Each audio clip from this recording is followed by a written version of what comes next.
Bonjour YouTube, nous sommes avec Marvin, vous le voyez, je n'ai pas mon polo CJRON habituel, mais non, j'ai remis un petit t-shirt Rome 2 Total War, pour l'occasion, bien sûr, la Legio Hispania, Nona Hispania. Voilà, ça m'avait été offert gentiment par Creative Assembly lorsqu'on était venu les visiter pour le premier test de Total War Arena. Ah oui, ça date. Hein. Je déterre des cadavres. Je suis vieux.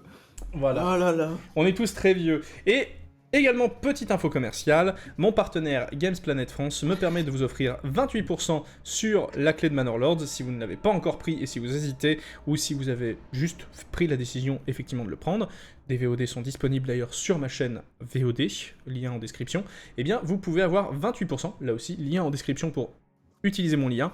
Et vous utilisez le code promo CJRON pour l'acheter à 28,49€. Je rappelle que Gamesplanet est un revendeur agréé officiel et qui rémunère bien évidemment le développeur comme l'éditeur. Et maintenant, passons au sévère. Bonjour Marvin. Bonjour, je tiens à préciser qu'en bon ami, je l'ai pris sur Steam, moi. Allez, bisous. En fait, il a juste pas attendu. Voilà. Mais c'est pas grave. Il a décidé... C'est pas grave.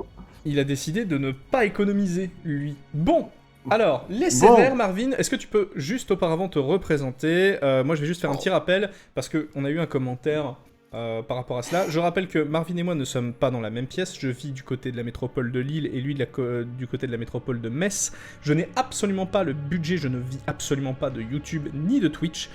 Donc, nous faisons ces émissions en live, que nous rediffusons ensuite sur YouTube. Marvin est un invité, je travaille avec lui comme je vais travailler avec d'autres, mais c'est mon contenu, et surtout, eh bien, je n'ai pas les moyens de lui payer à chaque fois un billet de train, il n'a pas non plus envie nécessairement d'acheter un billet de train, surtout au prix où ça coûte, et on va pas faire 400 km ou 4 heures de trajet, juste pour animer une émission de 2 heures. Voilà, je tenais juste à le rappeler.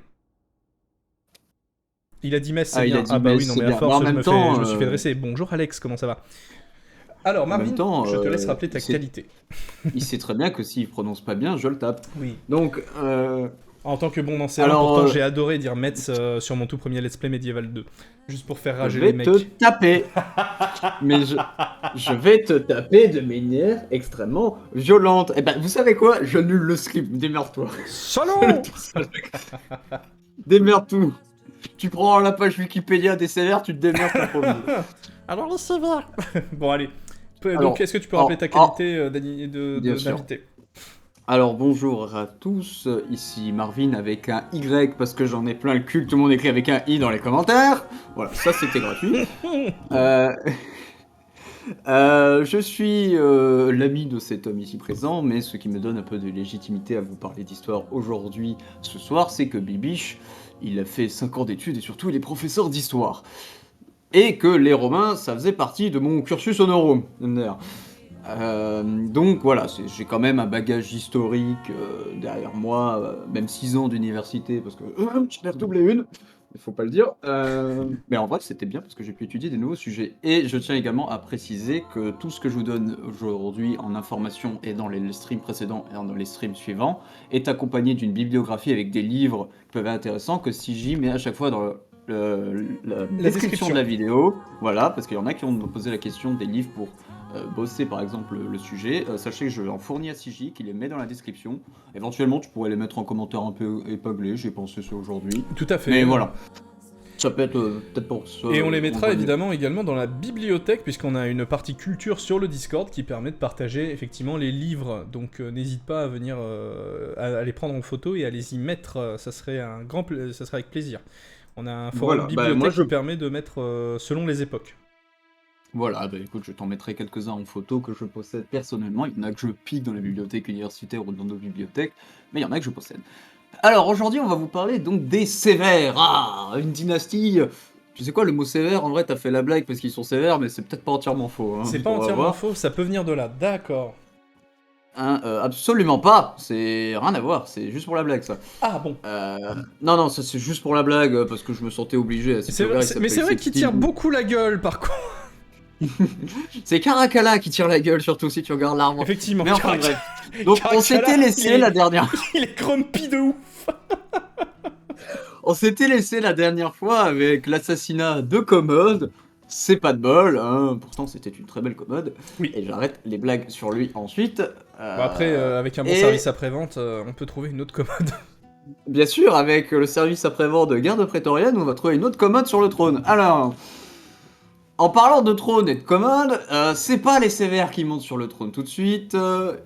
Il s'agit d'un certain Pertinax. On en avait parlé la dernière fois, donc on est obligé d'en parler de lui au moins 2 minutes 30. Hein, pour moi, 2 minutes 30, ça suffira largement. C'est-à-dire que Pertinax.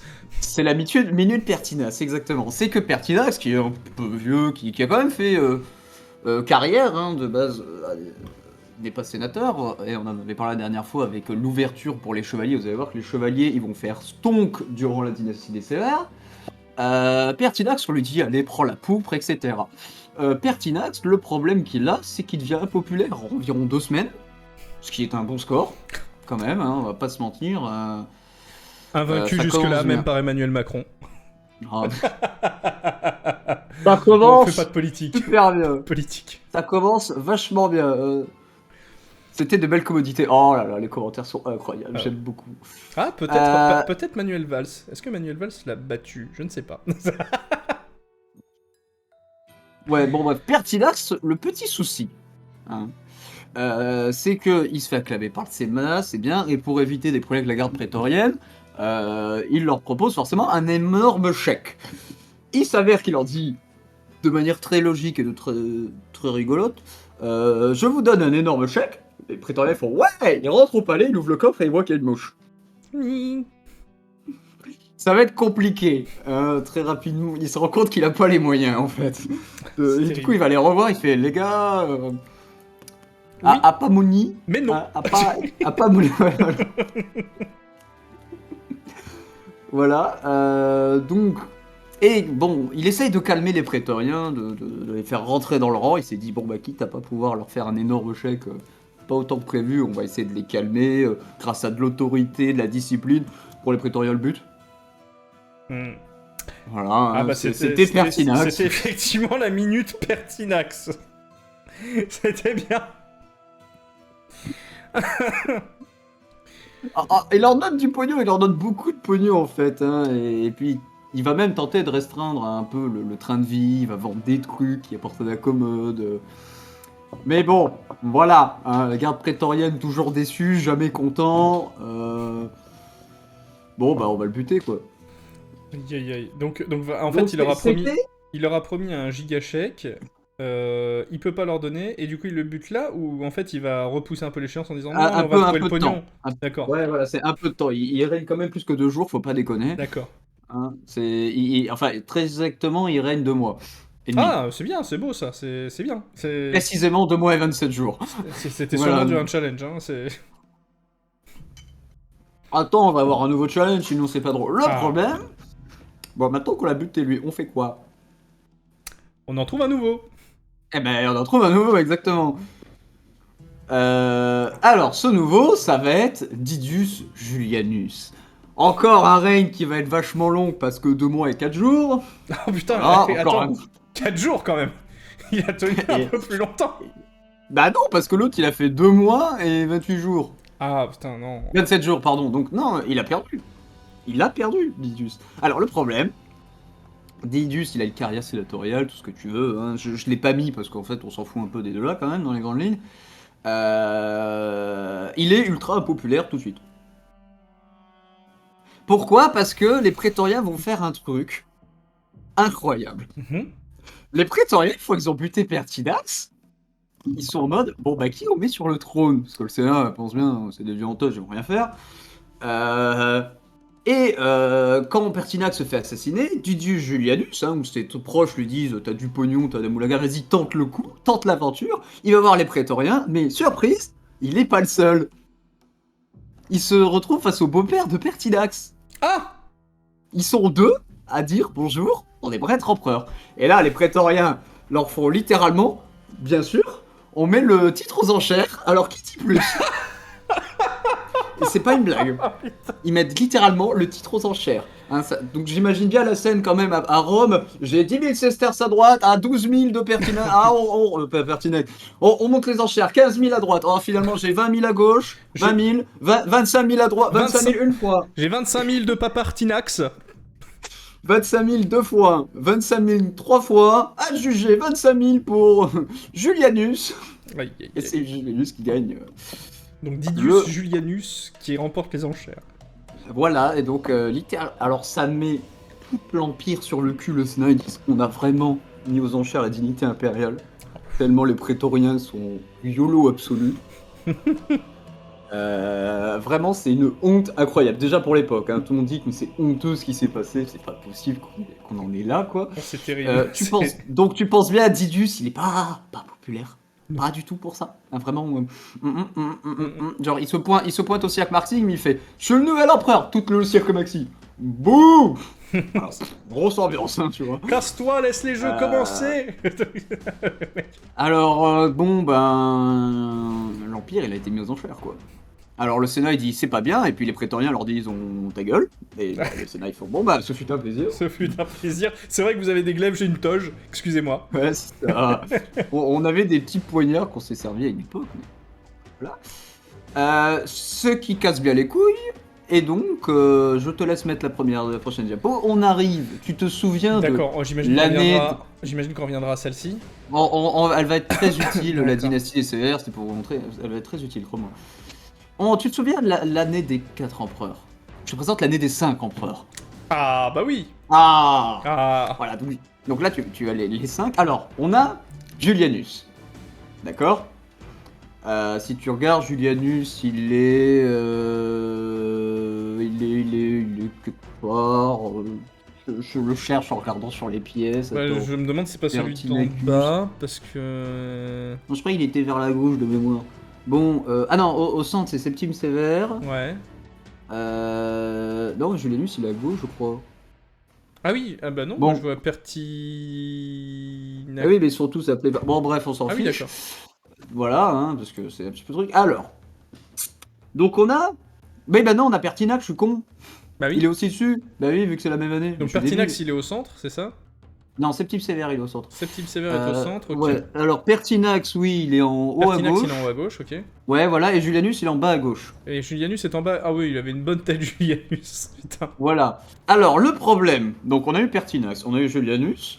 Julianus étant un peu un con, et vu que c'était un peu honteux la manière dont il a un peu pouvoir, 3 révoltes dans l'Empire. Ah bah oui, bah yes. Il y en a 3 qui font ça va pas être possible. Ça va pas être possible, monsieur. Bon, Septime Sévère. Alors, on a un mec qui s'appelle Pessinus Niger. D'accord. Donc, ordre équestre, blablabla. Je suppose que c'est celui qui est peut-être en bas. Il est, alors, Pessinus Niger, en bas à droite. Oui, c'est celui en droite, en bas à droite, effectivement. Pessinus Niger, lui, il commande en Syrie, il a quand même 9 légions, c'est pas mal. Septime Sévère, lui, il est en Pannonie, donc du côté du Danube. Et le dernier, il est en Bretagne. Ok. Voilà, les 3 prennent l'armée, la prouf, ça va pas être possible. Puis ils sont suffisamment loin pour pas se faire rouler dessus immédiatement, quoi. Se faire rouler dessus immédiatement, c'est-à-dire c'est-à-dire que, par exemple, si t'es en Gaule de l'autre côté des Alpes, c'est un peu plus facile d'aller te chercher avec des légions directement que aller jusqu'en Bretagne, aller jusqu'en Syrie ou aller jusqu'en Illyrie. Tu oublies un autre problème, c'est qu'on est 3 mecs qui décident de faire un coup d'état, chacun avec des légions. Il reste pas beaucoup de légions en stock pour le mec qui est à Rome. Ah oui, et puis surtout qu'il n'y a pas de légions stationnées en Italie, je rappelle. Et puis donc, comme il vient de faire légèrement une vente aux enchères, il a plus rien. Ah, le mec il est tout seul. Hein. Bon, Septime Sévère étant le plus proche, il trace jusqu'à Rome. Voilà. Hein, de manière générale. Donc on fait tout, on envoie des... Julianus il tente tout. Hein. Il envoie des mecs pour tenter de convaincre l'armée, ça marche pas. Il tente d'assassiner Septime Sévère, ça marche pas. Il tente tout, il envoie une lettre à Septime Sévère. Non mais viens, je te nomme co-empereur, on dirige l'Empire à 2, c'est quoi? Septime lui dit ta gueule. Bon, Septime... Et le Sénat, voyant l'armée de Septime Sévère se pointe, il fait... Julianus? Ah non, nous on n'a pas soutenu, non.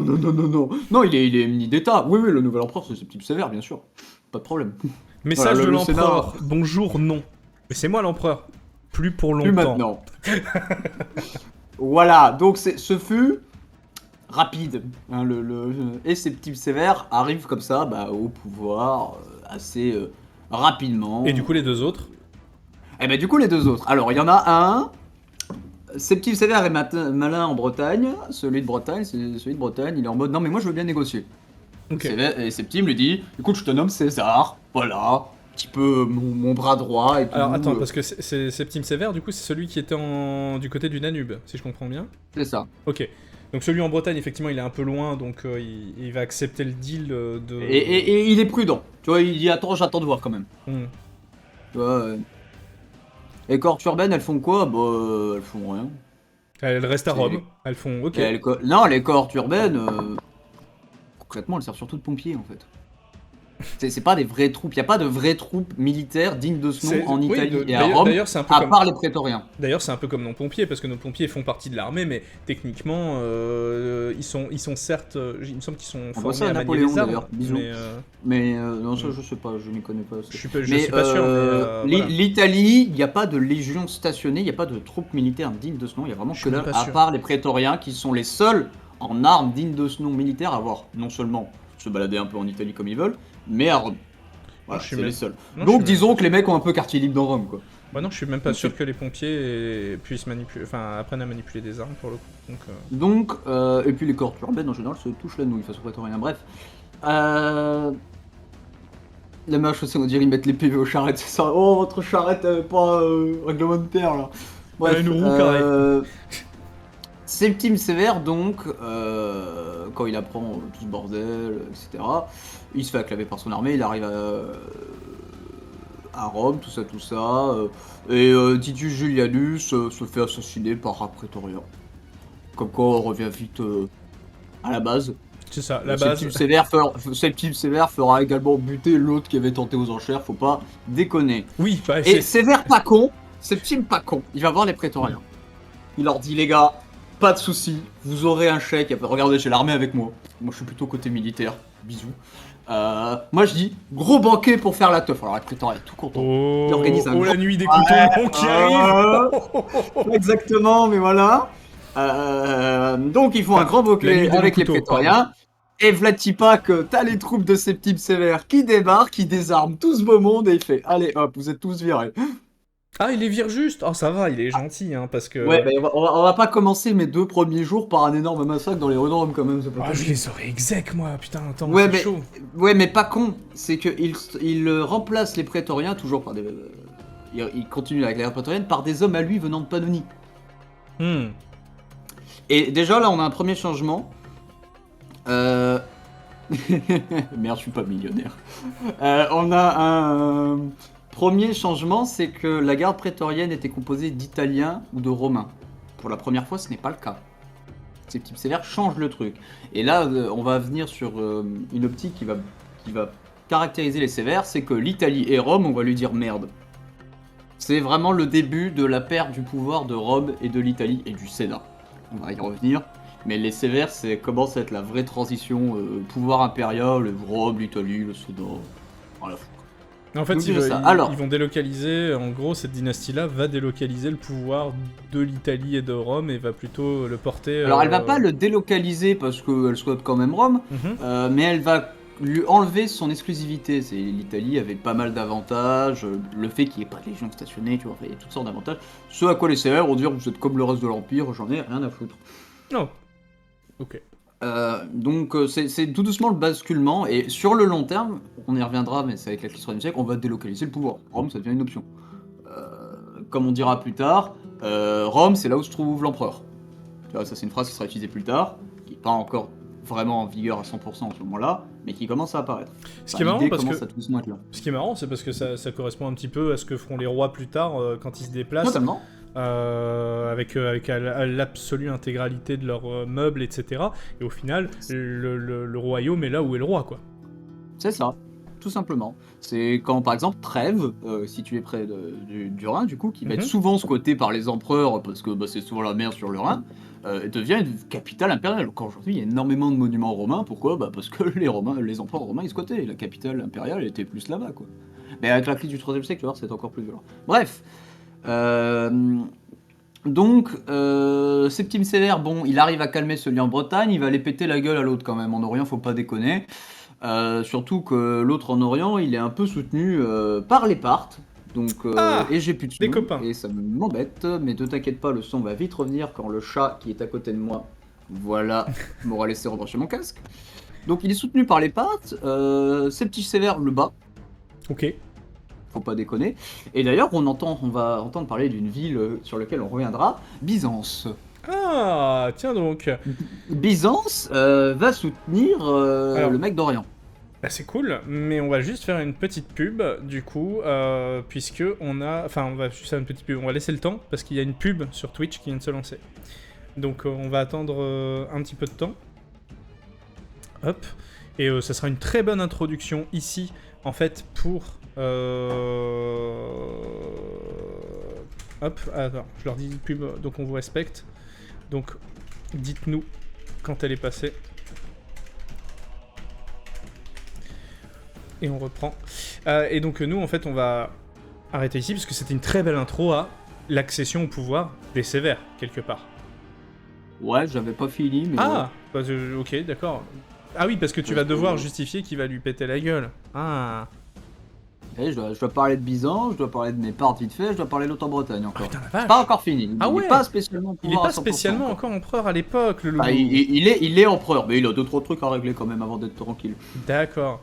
Donc je préfère finir ça parce que j'ai quand même pas mal de choses à Ouais, dire bien sur sûr, Septime Sévère, bien sûr. il a le règne chargé lui. Alors la coupure publicitaire sera bientôt finie, hein, donc on va encore un petit peu meubler tel Ikea. Bien sûr. Euh, Bien sûr. Qu'est-ce qu'il fait? Alors moi j'ai une, dit que mon moi, j'ai chat une s'appelait question. Napoléon. Mais moi j'avais une question, très bêtement, Ouais. sur Flavius Niger, c'est ça? Attends, je reprends mes notes parce qu'il y a tellement de blases que. Pessinus Niger. Pessinus Niger. Pessinus Niger, est-ce que... Parce que Niger, je suppose que c'est pour une couleur, du coup. C'est le fameux... Est-ce que ça donnait le fameux N-word ou pas du tout? Non. Non? D'accord. Non. Alors, mais pourquoi Niger, alors, du coup? Et Ça juste veut dire qu'il quoi? est. Bah, c'est son nom. Non, mais oui, mais en latin, le cognomen, il signifie un truc, ou... Bah, son nom complet, c'est Caius Pessinus Nigerus Justus. Ok. Donc, D'accord, je pensais que ça avait un le rapport avec problème, ça. c'est que les usurpateurs romains, parce que c'est son titre officiel, parce qu'il s'est fait fumer, on a très peu d'infos. On D'accord. sait même pas comment il a commencé titre de ce nom, sa vie. En fait, souvent, on a retenu dans l'histoire les empereurs, pas les usurpateurs. Ok.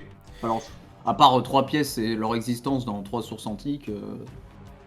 Très bien. Bon. Alors, juste, on va pouvoir reprendre, mais j'aimerais remercier, bien évidemment, pour leur follow en prévision de ce live, Elias Fusroda, Astragal, On Warlord, Soigneye, Ghostfire, Zakanvel et Lamvi, également Raprio et Vebas, d'ailleurs, et Gaspot, qui était revenu pendant le live Rome 2. C'est bon, on peut reprendre. On peut reprendre. Donc, j'en étais à Byzance. Byzance, on en parle souvent à ce moment-là parce que elle se range du côté de Pessinus Niger. Donc, Septime Sévère lui met un bon siège dans la gueule parce que la ville est fortifiée, Ok, quand même. Et le siège dure quand même 2 à 3 ans. ok. Bon siège quand même, hein. Vraiment, il galère. Et particulièrement, ce siège est resté dans l'histoire parce que, je sais pas, peut-être parce que le Ah, il va destin quand de même la ville prendre de le... Byzance, les autres. Il va quand même prendre le truc de Pertinax, le Septime Sévère. Eh ben, j'y viendrai ensuite, D'accord. mais oui. Excuse-moi, j'ai swappé quand même. Je termine avec mes 5 empereurs qui servent d'atro, on va pas passer de son règne digne de ce nom. D'ailleurs, il met une telle tôle à Byzance, ensuite la ville elle est pillée, brûlée, saccagée, on détruit les murailles. Bon, Byzance elle est reléguée au lendemain de l'histoire. Littéralement. Hein. Effectivement, puisqu'elle reviendra le lendemain pour s'appeler Constantinople. Non mais en vrai, elle est vraiment détruite. Genre c'est violent. Ouais, ça surprend encore tout le monde, je suppose, parce qu'on a déjà vu des accès de violence où tout le monde était aussi surpris. C'est assez violent le siège de Byzance à ce moment-là. Ce qui fait que la ville, vraiment, elle est déglinguée. Et il y a même une punition. La ville, elle est punie. On supprime ses privilèges. La zone où elle était, elle devient même plus un lieu de magistrature. On fait massacrer la garnison, les magistrats, on démantèle tout ce que tu veux. Bonne ambiance. Bon, ça devient... Voilà, on n'est pas à Carthage sur 20, mais on est pas mal non plus, quoi. C'est salé, mais sans sel. Bah, écoute, je vais te citer Dion Cassius, Oui. qui vit à cette époque, qui l'a visité. Il a dit que on aurait pu penser qu'elle a été prise non pas par les Romains, mais par des barbares. Ah ouais. Ah oui, oui. Voilà. Parce que Non, Dragon Vert dit un siège romain, quoi. Mais en soi, non. Hein. non, c'est violent. Vraiment, même pour les Romains, c'est particulier. Vraiment, tu sens que Septime, la ville qui lui a résisté, ça l'a fait chier. Mais c'est Caracalla, son fils, qui demandera d'adoucir la punition de Byzance parce que bon, allez, quoi, c'est bon, comme toi, papa. J'imagine trop le mec. Ouais, allô. Bon, vous m'avez cassé les couilles, hein. Je vais tout cramer. Ouais, parle toujours, ouais. Le lendemain. Ah oui, non, mais vous parliez pas dans le vide. Oui, non, j'en ai vraiment eu marre. Ouais, mais c'est un exemple. Voilà, ce qu'il y en a qui disent, clairement, ça va être un exemple. Ça calme, hein. Ce qui fait que grâce à Caracalla, qui permet un peu de calmer, Byzance tout doucement sont rebâtis, on construit nouveau même quelques monuments, pardon. Parce que... Et on va même la renommer Antonina. D'accord. Parce que la dernière fois, il y avait quand même eu un exemple déjà qui avait été fait avec les révoltes. Révoltes, là, c'est pas des révoltes juives, c'est la guerre civile. D'accord, ouais. C'est pas le même contexte quand même. Ah oui, donc les mecs se sont dit, oui, nous on fait notre propre truc, c'est pas non plus une révolte. Ouais, voilà, les Romains sont connus pour être violents pendant les sièges, mais il y a quelques exemples quand même où ils ont été particulièrement violents. On en a parlé la dernière fois pendant les révoltes juives, mais là, on a un bel exemple. Donc la ville s'est renommée Antonina, en l'honneur de Caracalla, qui avait pris le nom d'Antonin. D'accord. Rattaché aux anciennes dynasties. Le nom fait tellement chier tout le monde, ça saoule tellement tout le monde que quand Caracalla est mort, on la renomme Byzance. Vraiment, c'est pas populaire le nom d'un c'est moche. Voilà. Mais donc voilà, il y a l'événement de Byzance qui est rentré dans l'histoire, peut-être parce que le destin de la ville par la suite, mais voilà, on en parle beaucoup dans les sources. Et puis il finit par le battre l'autre, tout simplement, et il s'enfuit même chez les Parthes, il finit par mourir, etc. Bon, c'est Septime Sévère qui en a un peu ras la casquette de tout ce bordel, et des Parthes aussi qui font les cakes et leur met une baffe par ricochet. Voilà, une baffe sur les Parthes, hein. Vraiment, je pense qu'on va en avoir une à tous les streams. Hein. Ah non, mince, on m'a dit dans l'oreillette que c'est le dernier stream où les Parthes existent encore. Ah, oupsie. Ah, ça va changer en cours de stream à la fin, on me dit que ça va passer Perse Sassanide. Ah, mince, j'ai spoilé. Donc, les Parthes s'en prennent une par ricochet, hein. Allez, on va Ctésiphon, tout ce que tu veux, comme d'hab, hein. Vraiment, c'est terrible. En relisant les sources, etc., pour préparer les différents streams, je me suis rendu compte à quel point, à chaque stream, les Parthes s'en sont pris une. Mais terrible, c'est assez marrant parce que c'est quand même un gros changement. Ça se voit qu'on est en fait à l'époque de... Pas dire l'époque d'Octave, pas du tout, mais plutôt du côté de l'époque... alors on avait vu Marc Aurèle la dernière fois, mais encore auparavant on avait vu qui d'autre qui avait mis une claque comme ça. C'était qui Trajan. C'était Trajan. Donc, Trajan, et c'était le co-empereur de Lucius Verus, oui. Ok, et on voit à partir de Trajan qu'en fait, ouais, on est sur le déclin des Parfs, en fait. Parce que avant ça, les Parfs sont avant ça, c'est les Romains qui se prennent des claques, quoi. Je veux dire, il y a quand même Crassus qui va se faire buter, Marc-Antoine qui perd son temps, son argent et son énergie là-dedans aussi. Ouais, non, c'est chaud. C'est l'inversion.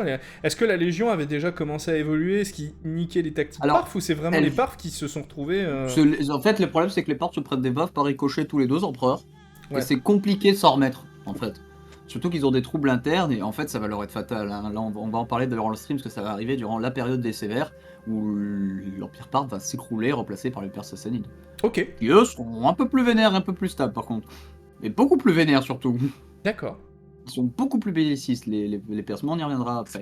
Donc, il fait toute sa campagne, année 193-194. On va jusqu'à Antioche, on fait le siège, il est capturé, l'autre. Il n'y a pas d'image de carte qui. Ben non, en fait, c'est des guerres assez courtes, pas forcément bien connues. J'ai pas réussi à trouver de trucs intéressants. D'accord, c'est des trucs pas très documentés comparés à Marc Aurèle et Lucius Verus qui, eux, avaient de la documentation, quoi. Bah, c'est surtout qu'on a des grosses colonnes. Coucou Trajan, coucou Marc Aurèle. Ouais. Alors, Marc Aurèle, c'est surtout, t'as remarqué que la dernière fois, c'est la guerre des Marcomanns que je t'avais montré, parce qu'on a la colonne. C'est pratique, ce genre de choses. C'est comme quelqu'un nous avait posé, j'en profite pour répondre à un commentaire, sur les tactiques utilisées par Trajan durant les batailles. Tout ce que j'ai réussi à trouver, parce que j'ai cherché du coup pendant des heures, tout ce que j'ai réussi à trouver, c'est qu'il a plu, ça a fait peur aux Daces. Durant une des batailles. Bon, d'accord. Pas terrible. J'ai eu vraiment très peu d'informations sur les déroulés des batailles dignes de ce nom. Ok. Parce que... Bah, c'est juste pour Ouais. donner un peu de précision, effectivement, parce que au cas où on aura un commentaire, bah oui, mais c'est bien gentil de parler de ça en montrant 5 pièces de monnaie, mais montrez-nous des Mais cartes. ouais, Mais voilà, c'est un peu la dèche. voilà, c'est juste pour dire qu'en fait, le problème par rapport à l'autre fois où on vous a montré 4 cartes pour les guerres marcomaniques, bah là, ici, en fait, on n'a pas masse info. On a pas, à part qu'ils arrivent et qu'ils reprennent Ctésiphon pour la 42e fois, façon de parler. Bon, Tu sens que la bah, période, en fait, elle a été troublée parce que tu trouves c'est pas le forcément tonnerre. d'infos. Effectivement, Dragonverse, c'est le tonnerre. Je vais pas rentrer dans les détails là-dedans parce que Trajan, ça date un peu dans les streams. Il faut qu'on avance un peu. Ouais. Mais oui, il va y avoir le tonnerre. Les Daces vont faire ah, c'est les dieux et ils vont se replier. Bon, en vrai, il y a l'armée romaine quand même qui aide, mais C'est vraiment voilà. trop bien le oh, c'est les dieux. Là, tu vois C'est le les truc dieux, qui- ça va revenir. Alors attends, en parlant de dieux, on va avoir des pépites après. Bon, avançons un peu sur Ouais. Septime Sévère quand Pardon. même, parce qu'on termine cette intro. Donc, pendant ce temps, Claudius Albinus en Bretagne se dit cool, vu que je suis César, c'est sûrement moi qui vais hériter de l'Empire. Surtout qu'il a 3 légions assez efficaces quand même, hein, qui ont été aguerries face aux Calédoniens. L'un des défauts, par exemple, de Niger, c'est qu'il avait certes beaucoup d'hommes, mais ils n'avaient pas l'expérience des troupes de Sévère. Ça avait beaucoup aidé. Hmm. Oui, du coup, il les a éclatés et ensuite il a roulé sur les parfs, le septime. Voilà. Donc, en 195, j'ai mis une petite campagne contre les Parthes. Et en revenant, Septime Sévère décide de associer ces deux gamins, il en a deux, Geta et Caracalla, au pouvoir, et proclame officiellement mes héritiers, c'est eux. Et Claudius vient de se prendre qu'il l'a eu. Voilà. Et il fait déclarer Claudius ennemi public aussi. Claudius, ton nom, ça rime avec anus. Et alors? Alors tu l'as dans l'anus, justement. Ah bon? Voilà, donc pas content, machin débarque en Gaule, petit fight, notamment au niveau de Lyon. Ok. Voilà. Belle bataille au niveau de Lyon, victoire de Septime Sévère et Lyon se prend une cartouche au passage.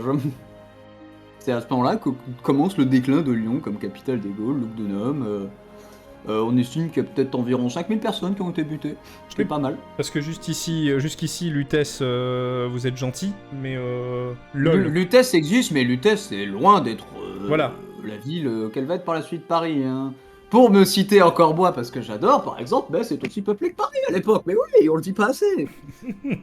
Le deuxième amphithéâtre de toute la Gaule, il était à Metz, voilà, mangez vos morts. Maintenant que j'ai fait la com du Vidorum, je vais vraiment demander des commissions à la ville bientôt. Septime Sévère est donc le grand vainqueur des guerres civiles, hein, et bon, qui sont pas si longues que ça et pas si courts, hein, c'est l'affaire de 2-3 ans quand même, hein, le temps de faire des allers-retours dans tout l'Empire et de casser la gueule à deux mecs et au part. Et Septime Sévère devient officiellement empereur tout seul comme un grand et va mettre en place ce que certains parlent de monarchie sévérienne. Parce qu'on va voir, s'il se passe pas de grands événements militaires à part un conflit avec les Parthes et un petit conflit avec les Calédoniens, ça va être de la réforme, hein, Septime Sévère. Hein. Et donc, voilà, si tu veux finir l'intro... Il mange bien à la cantine, est- hein, j'ai l'impression. Jeta, il va pas vivre longtemps, surtout. Est-ce qu'il s'appelle Davidus? Il s'appelle « Je vais vivre 11 mois Davidus Guetta. Pardon. ». J'ai ignoré. Voilà, tu veux finir l'intro sur ce magnifique calembour? Oui, bah écoute, donc on a bien vu, hein, là on voit... dans les ancêtres de... Je me pose la question, dans les ancêtres de Septime Sévère, il y a des gens qui étaient importants, ou en fait ils ont tous des... Enfin, je veux dire, il y a des mecs qui ont marqué leur histoire, ou vraiment pas lui, il spécialement, sort par comme contre, ça d'un il faut coup, j'ai de l'argent et j'en ai rien à foutre. Alors, il est issu de Leptismania. Les D'accord. Sévères viennent de Leptismania, c'est une dynastie africaine. Alors, faut pas imaginer qu'ils sont noirs quand je dis ça. On parle de dynastie africaine pour l'origine en Libye. Ils ont un teint bien en allé, Libye. quoi, mais... Ouais, ils ont des on- traits européens. On sait que Septime, il avait un bel accent, ce qui me faisait un peu marrer à l'époque. Mais en fait, c'est par sa mère si j'ai pas de conneries, c'est les Italiens. D'accord. Donc il fait partie de l'aristocratie là. D'ailleurs, la ville de Leptismania va profiter de beaucoup de monuments du coup grâce à cette période. Mm. Qui est en fait une énorme ville hein, d'ailleurs hein, de l'époque. C'est une grande ville prospère avec beaucoup de ruines hein, encore aujourd'hui. Ok. Donc voilà, il y a pas. Il fait une carrière digne de ce nom parce que l'Empire on peut le faire. Notamment, je crois que c'est Marc Aurèle qui lui file 2-3 grades. Bon, sous commode, il est un petit peu en exil, mais il était connu, malgré on a vu que militairement il ne gère pas trop mal, Mhm. il était connu pour être un très bon administrateur. Voilà, D'accord. partout où il était administrateur, il était très efficace. Ok. Donc en fait, il était quand même, il se fait déjà connaître sous Marc Aurèle. pour des qualités administratives et pour être un général De assez... ce que je me souviens, c'était je crois que c'était son cousin qui avait fréquenté la cour impériale et D'accord. je lui avais réussi à demander. Mais en tout cas, c'est pas un nobody sorti de nulle part ou un mec qui s'est intéressé soudainement à la politique parce que c'était l'occasion, quoi. Non, il vient des familles prospères d'Afrique, hein, qui sont des provinces très riches en fait. Ok. Et ça montre d'ailleurs à quel point c'est bien intégré dans l'Empire aussi. Aussi, Ils ouais. sont parfaitement intégrés Forcément. dans l'Empire. Hmm. Ok, et ben merci. YouTube, on se retrouve donc sur la prochaine vidéo. Twitch, vous restez, nous allons passer à la deuxième partie de ce live.